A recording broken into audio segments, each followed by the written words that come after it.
Hello everyone, I am again a little tiny person in the corner of this screen, and taking up most of the screen is the beautiful Heather Hildenbrand, if you want to say hi. Thank you. Hi, everybody. So Heather is a very well-known indie author of speculative fiction. You've done both science fiction and fantasy, and you also provide a lot of mentorship for independent authors. So a lot of people still find the whole indie author career path very mysterious, and they wouldn't even know where to begin, and they don't even know how to get started. So can we start by you telling everyone how you got started? Yeah, absolutely.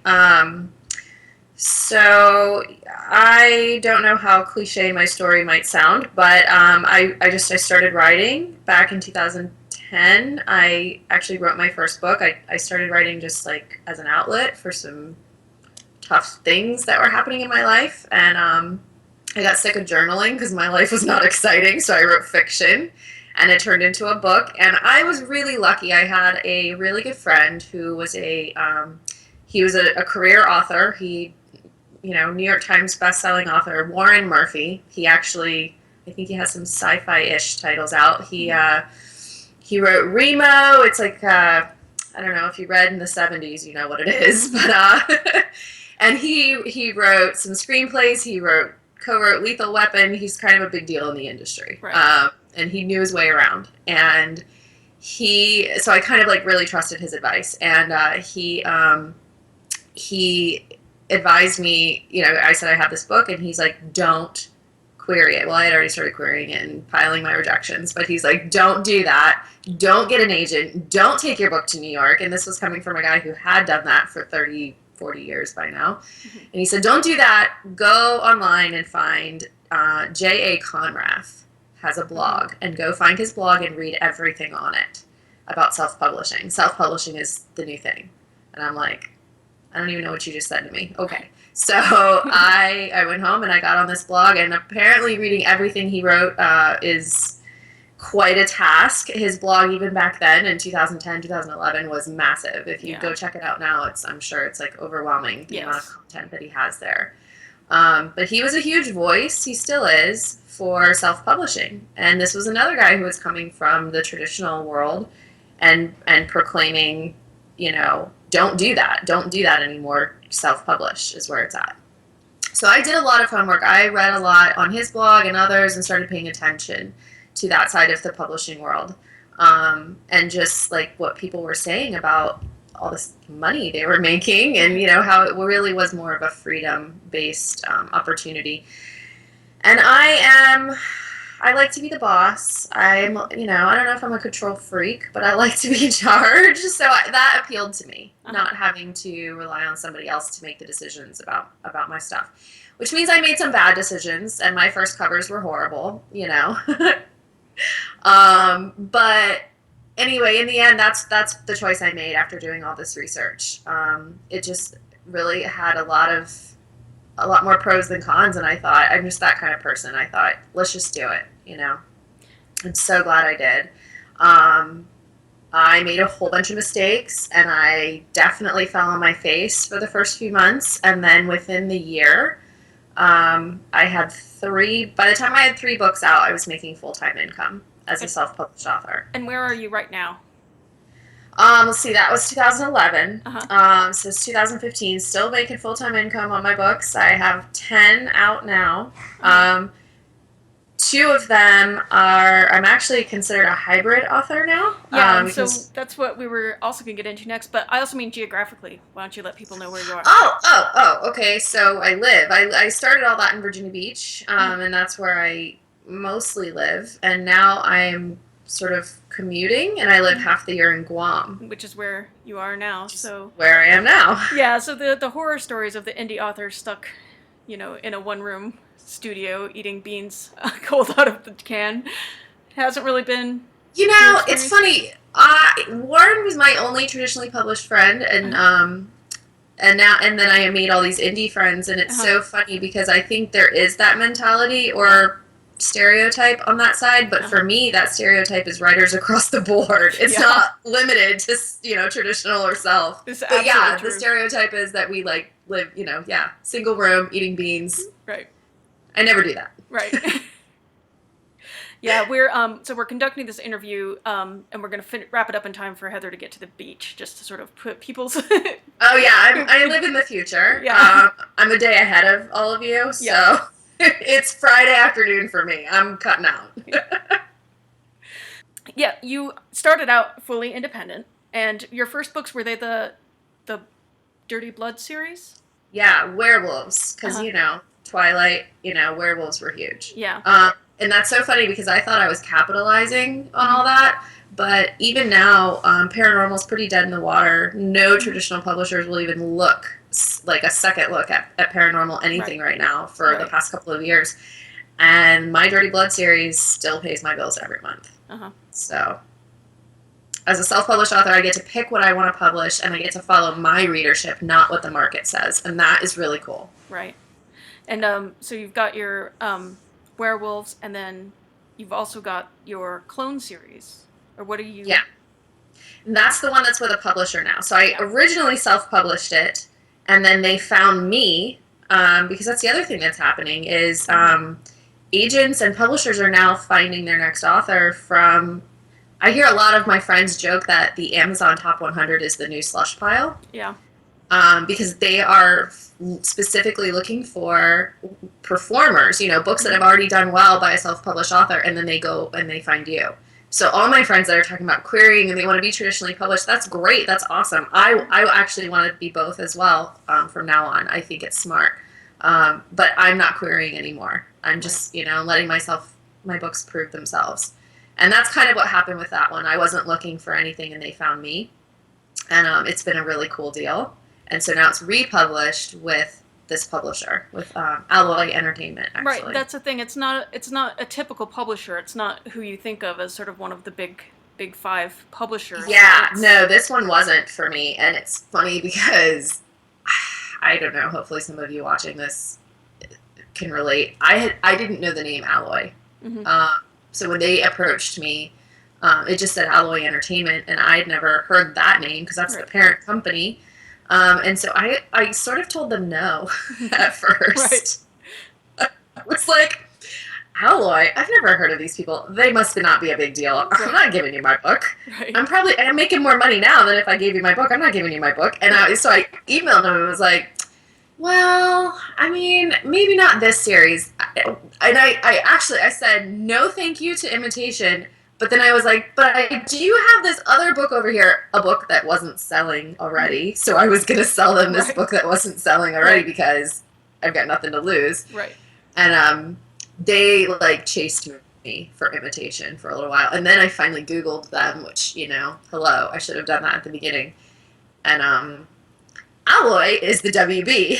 Yeah, and the CW. I was like, oh my God. Yeah. I can't believe I just told these people no. Well, yeah, and they do, a lot of the work for CW, don't they? And CW. WB, CW, yeah. It's the parent company. They own, other, smaller, production companies as well. Yeah. So it's the big parent company for all these successful companies, yeah. Yeah, and I don't know all of their content, but I know they do the 100, the CW series. But they do the 100. Here's the thing, I'm a young adult author. Even I write in all these fantasy, sci-fi, speculative fiction, paranormal, and I'm working on a suspense thriller or drama, action suspense kind of thing now. But it's all young adult, and Alloy, the CW specializes in young adult. That was my audience. It was the 100. It was Vampire Diaries. It was the originals. It was Beauty and the Beast, all these things that were in the same wheelhouse. So for me, it was exciting because they brought me my audience. Mm-hmm. So. Yeah, and what would you say are the top 3 mistakes that you made, and what would you say are the top 3 things you did right? Oh man, top 3 mistakes. I don't know. Sometimes I'm really okay with mistakes now because that's the only way that you learn. Right. So to call it a mistake sounds like I regret it. There's not really a lot I regret. Sure. The first couple of covers that I put out when I first self-published in 2011, we'll call those mistakes. They were really bad. Uh-huh. I'm not good at graphic design, and I think the mistake in that is hiring. I didn't know how to hire people. So for being self-published, you really need to learn how to. So I'll say a mistake is I didn't hire the right people. I didn't know how to hire, and I didn't keep good numbers. So as a self-published author, you have to be also the publisher in that you have to compile your sales reports and your numbers. You should know. If somebody asks you, how many copies did you sell this month, I couldn't have told you for a long time. So keeping good numbers. It's funny how your numbers go up once you start paying attention to what they are. Yeah. So those would be probably the top two, and then. Yeah, I mean, I've had a bad experience with a couple cover artists, and I've had a bad experience with some PR/assistant help. And so all that kind of falls into just not hiring correctly. I think those have been my biggest mistakes. Well, and the thing about publicity is you kind of have to tailor it to the individual. So what has worked for other people won't necessarily work. So I know I've made a mistake of doing what works for other people. Overall, though, I think what it comes down to is because self-publishing kind of blew the industry up so fast, there were so many, all of a sudden, you just woke up and there was another probably 500,000 authors out there, you know?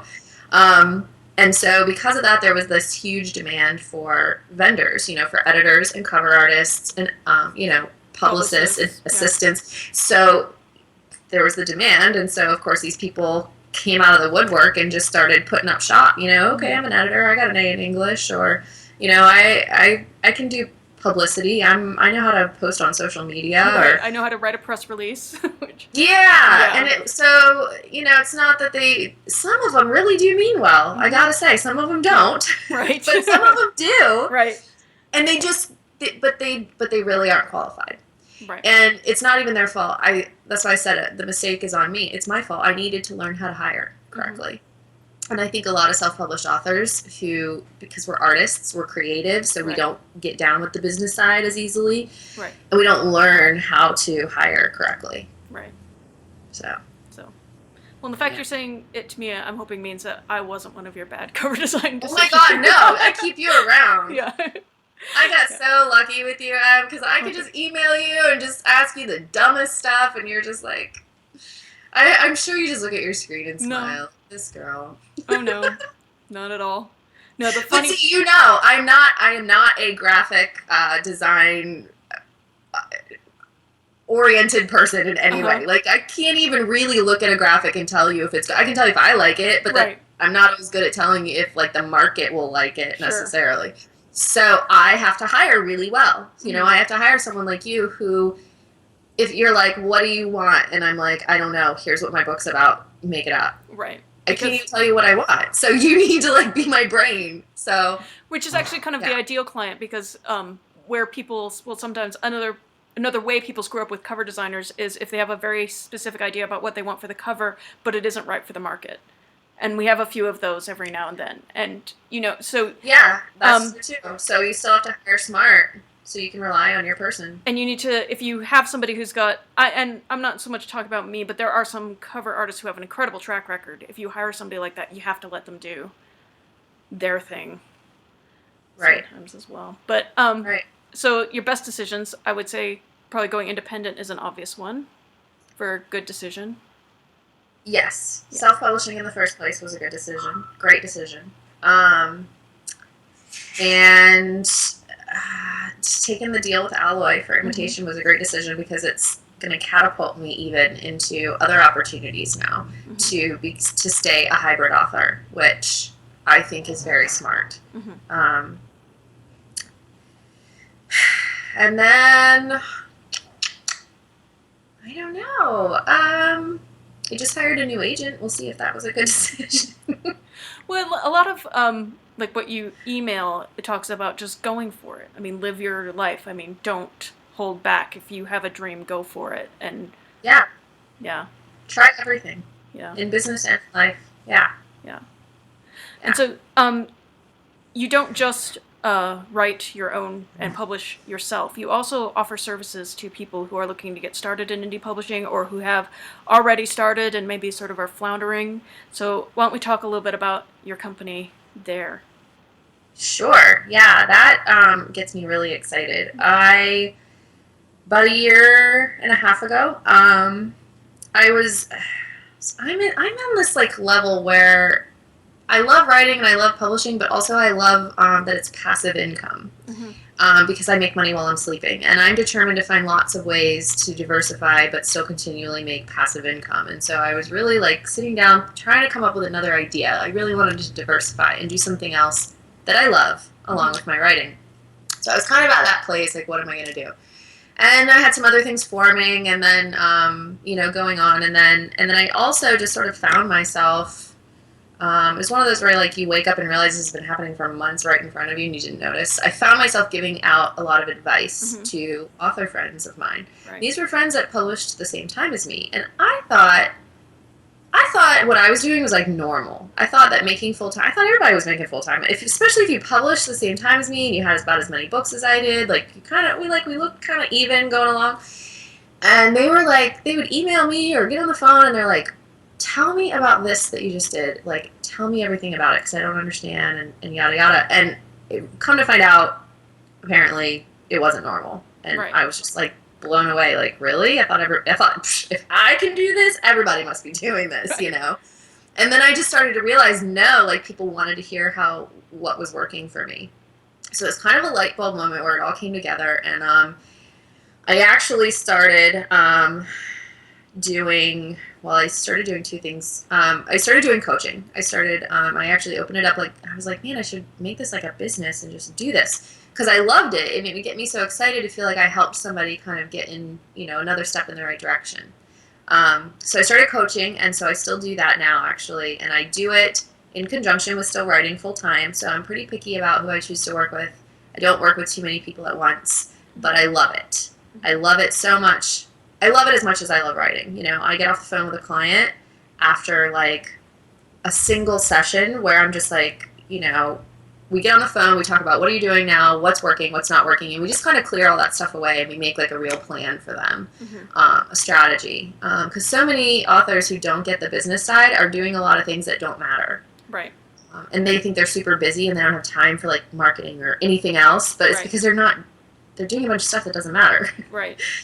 So pretty much we stop doing a lot of things first, and then we do the right things. And I share from experience. I feel good about that, and I can say, I know this works because I've done it, and I know that doesn't work because I've been there, and So it's really great encouragement-wise, but it's just also great to see somebody with potential really like figure things out.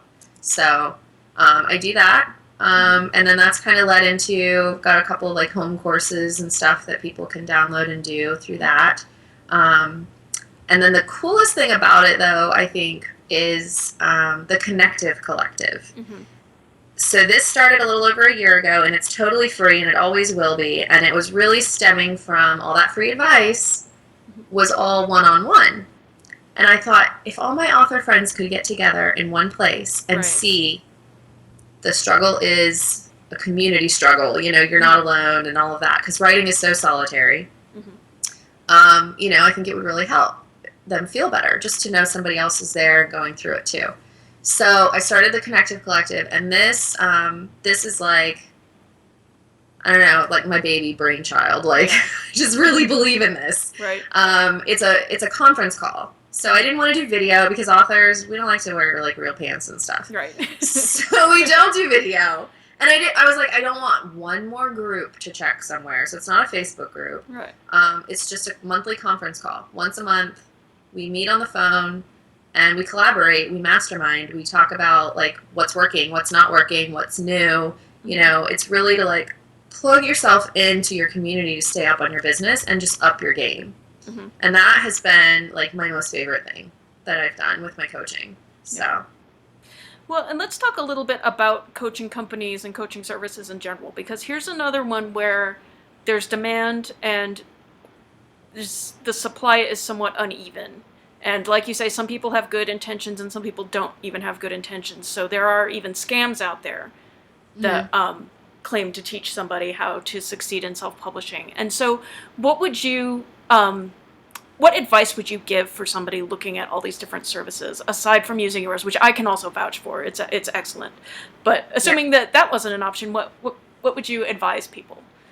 Yeah, it's funny because my like specifically coaching for authors, I don't really see anybody else doing that. I see a lot of people. I see a few people that are doing it as in like they'll get you, you can book a session and talk about your writing itself and like, are you stuck on a plot line or do you need help editing? And I do some editing as well, but mine is definitely more about like business and strategy and mindset, like marketing and all of that stuff. And I don't really see a lot of people doing that. I do see, as far as what you're saying, a lot of companies that are calling themselves publicists or PR. Yeah. Or like blog tour companies, or like, they'll do some of those admin-y things for you. I don't do it for you. I'm not going to do it for you. I'm not a secretary, but I don't want to. I want you to learn how to do it. So I teach you how to do it for yourself.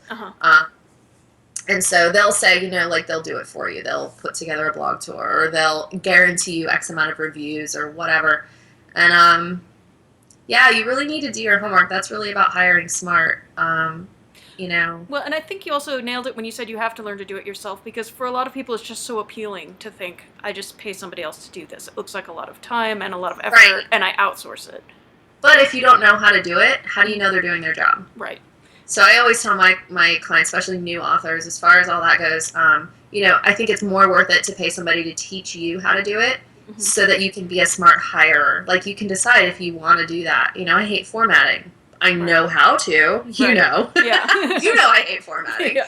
I know how to do it for the most part. It takes me hours, and I have to drink a lot and say a lot of bad words, but I can. Right. But I don't want to, so I hire out. I found somebody who does, and I know that you do a good job because I know how to do it.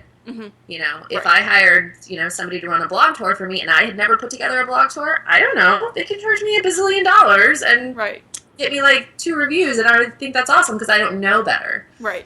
So I think you do. You have to learn for yourself how to do it first so you can be responsible. Yeah, and I think something else that people can check on pretty easily is to look at the credentials of the person who claims to have the information.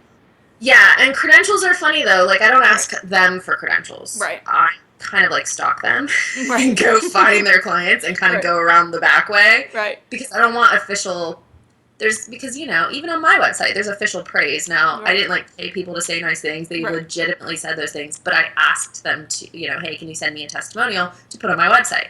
So that's like the thing they knew everybody was going to see, so it looks great. Of course, I wouldn't put it up if it didn't. Right. So what you want to do is go look and see who did these testimonials on my website, and then email those people directly without asking me first. Right. And just be like, hey, really, what's the deal? That's what you want. Well, people can also see how many books you have out. And so there's some pretty simple homework that I think people sometimes don't do. There's people who call themselves best-selling authors, and their definition of best-selling is loose enough that, you go onto Amazon, they've got one book out, it's over 1 millionth in the Amazon store. And they put it in some obscure category, and it's like number 75 in fossils and bones or something like that. So they're like, oh, I'm a bestseller, I hit a list. Yeah. And so people can, of course, hire you directly. How do people get into the Connective Collective? And I will also post a link right next to the interview. Yeah, I'll send you a link so that they can sign up.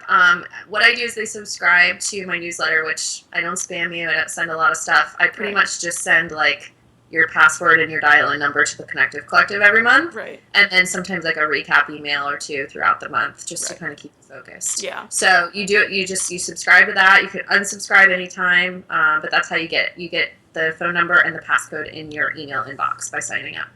And things you've done in the past with the Connective Collective, you've brought in a lot of like guest speaker authors. I do, yeah. Sometimes I'll teach, but a lot of times, especially when I'm in Guam, because my internet connection's kind of sketchy sometimes, I'll bring in guest authors. That way, if I'm cut off, it's not like the end of the world. So we've had, and they're all always going to be, successful, best-selling, been there, done that, been around the block, have some really great insights to share kind of authors. And so, and it's collaborative, like, people email me all the time, hey, I want to get this person on, and I'll do what I can, to get them. And then as if that's not enough to keep you busy, you also you also own a publishing company.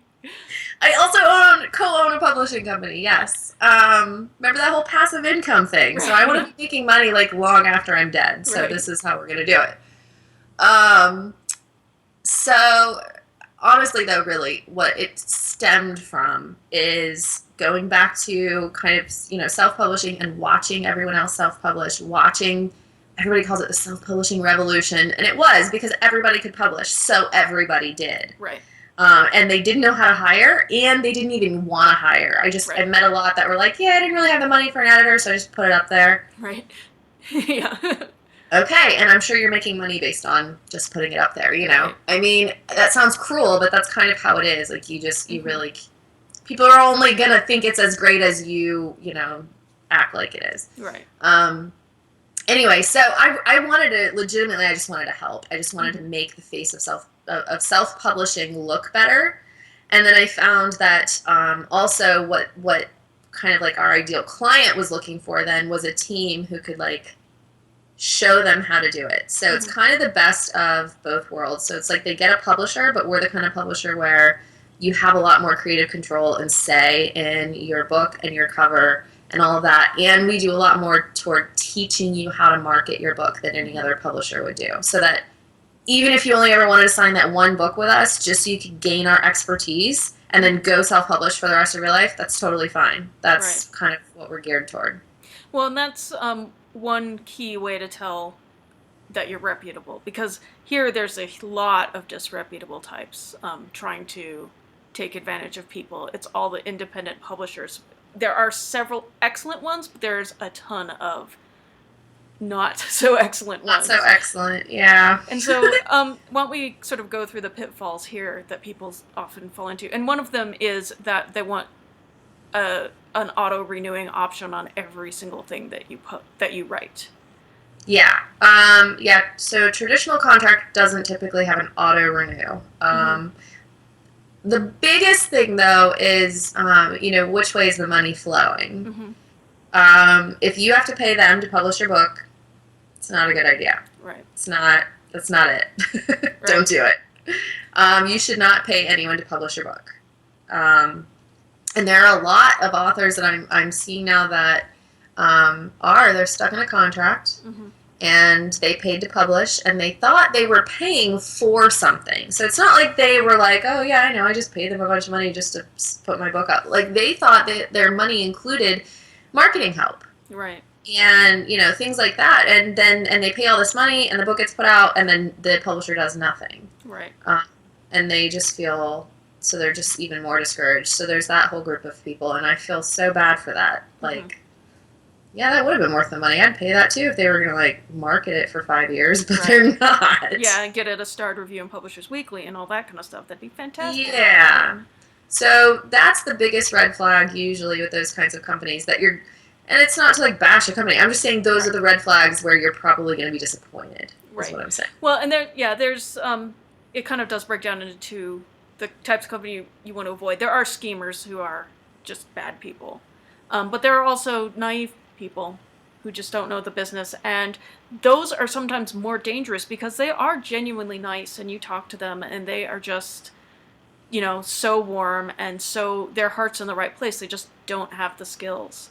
And they can trap you just as effectively as somebody who's actively working against you. Oh, yeah. It can be the sweetest person owning this little boutique publishing company who believes in your book to the ends of the earth, but she doesn't have the experience and the market expertise, and she gives you a horrible cover. She skimps on the editing, and then you shot yourself in the foot anyway. So, I mean, you really do have to do your homework, and you do have to be smart. And then a lot of times it really comes down to a gut feeling. But if you do your homework and you know what you're supposed to be getting out of it, then you can spot those red flags easier. And so somebody who's got a manuscript and is interested in Elephantine publishing, what's the process? Send it to me. Well, it depends on your genre. We're specifically looking for the genres that we know. We already have, I've built my entire career on young adult, new adult. So obviously I have more contacts with that. So that's what we're specifically looking for. And then my partner Amanda, she does women's fiction and chick lit, and so that's what she's looking for. So it's funny though. I mean, if I'm not going to say if it's outside those genres, don't send it, because I just had a middle grade come in, and I'm like, I don't do middle grade, but this thing was awesome. This is like the best middle grade book I've ever read. It just made me tear up when he accepted my offer. That's how much I love this book. So I'm not saying don't send it if it's outside. You know, you never know. It could be amazing. But anyway, you can go to our website, elephantinepublishing.com, and it lists all the genres. It lists the submission requirements. My email is there, so that, find who you should be sending it to based on your genre, and send it to one of us, and we'll take a look. And then the publishing process, if you do accept it, how does that tend to proceed? Faster than New York. Yeah. Well, it really just depends on the project. Like, this middle grade's going to go a little bit slower because we're going to do illustrations, and the illustrators, usually that takes a little bit more time than, doing like a photo shoot or something. But typically, it's a couple months worth of prep where we're going to hire out, for our covers and our editing and things like that. Because again, remember, I never said I was a great cover designer. I am never going to be able to say that, and that's fine. But I'm really good at hiring out now. So, you've got a little bit of time where we're gonna go through all this. And then we also take a little bit of time where we do, and this is something that makes us different than other publishers.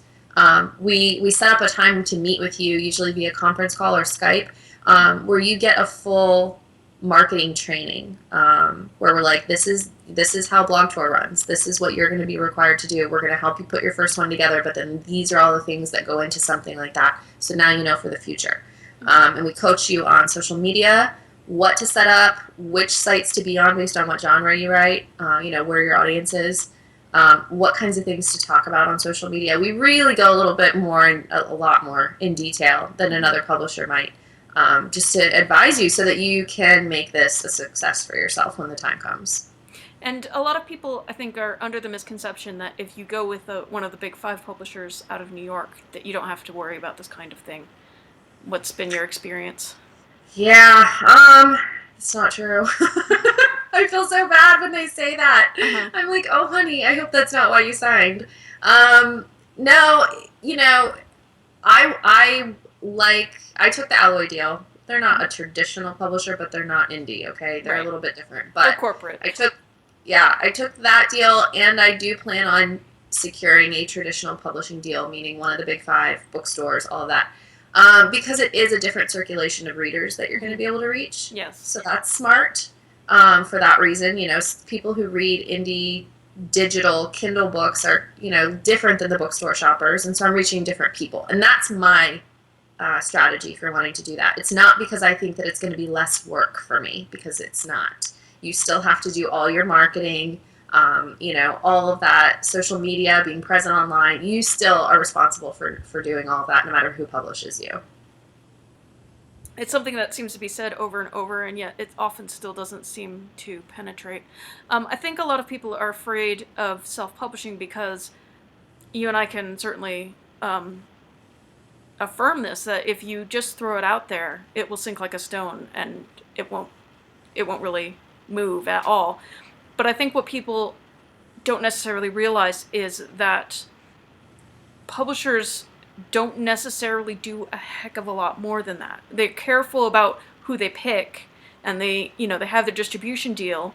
But again, if you don't have an understanding of marketing, and if you don't have an understanding of sort of getting out there and actually getting the book sold, if things fall through the cracks, if your book is just one of those that was put out at not necessarily the greatest time or whatever, it will sink just as fast. And and it helps to have tools in your toolbox to be able then to deal with that. And speaking of the toolbox... Well, typically they won't even take an author now unless you have, even if you haven't published before, which usually they won't take you if you haven't published before, which I know sounds like a ridiculous catch-22.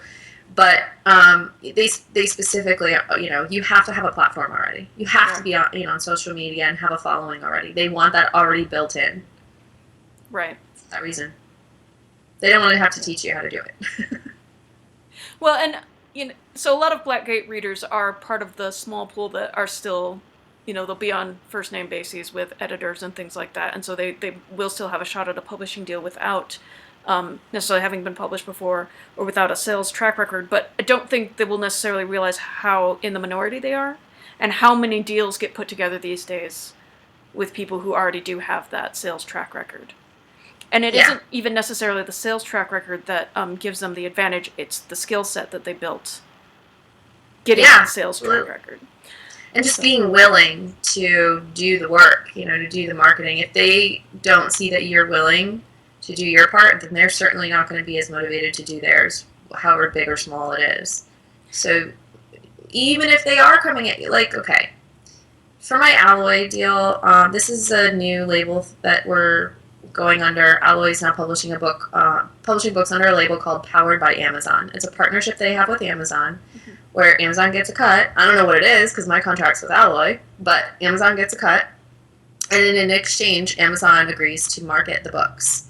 So that's one of the reasons I took the deal, because if Amazon says they'll market you, that's a pretty big, I didn't even need to know details. I just knew that they were going to market me, and I was sold. Because Amazon's a big deal, If they market you, if they choose you, and your book, they can pick your book to appear wherever they want. It's like magic, but it works. So, I knew there was a level of marketing coming with that, but even though I knew that, that doesn't mean that they still wanted to know what I was going to be doing. They still wanted to know what social media platforms I was going to be on, what kind of things I'm going to be talking about. They ran through that whole branding process with me. To make sure that we were all going to be on the same page. So there is a level of expectation there, and if you don't meet it, even if they promise these things for you, they're not going to be as motivated to make those promises happen either. Why don't you talk about the next book that you have coming out? Oh, yes. Okay, so the next book is going to be October 13th, is the third and final book in the Imitation series. It's called Generation. So that'll be out in October. It's up for pre-order already. So books 1 and 2, and then you can pre-order book 3 to be auto-delivered. So we're just really excited about that.